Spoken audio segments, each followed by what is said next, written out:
Lalaki na mamamasyal sa Luneta, tinamaan ng ligaw na bala. Bata sa Legazpi City, Albay, naputokan ng iligal na pikulo. Mga bilog na prutas na pang medianoche, pati mga pampaswerte daw sa Year of the Monkey, mabenta na. Ilang fans ng MMFF blockbuster na may Bebe Love nagre-reklamo dahil sa manoy ticket swapping.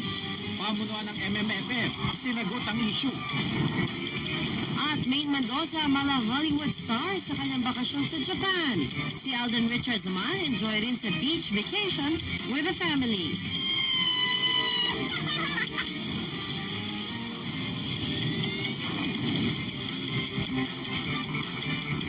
Magandang gabi po. Ilang araw bagong pagsalubong sa bagong taon, 6 na ang naitalang insidente ng ligaw na bala. Susunod. Pulis, patay na maputukan ng baril na nililinis ng kapwa niyang pulis. Pelikulang My Bebe Love, nagtala ng bagong record sa kita nito sa unang araw sa sinehan. At Maine Mendoza at Alden Richards, kamusta kaya ang holiday vacation kasama ang pamilya? Tutugan lahat na yan dito sa 24 Oras Weekend. Susunod. Silipin ng masayang bakasyon ni Alden Richards at Maine Mendoza kasama ang kani-kanilang pamilya. Tutukan yan dito sa 24 Oras Weekend.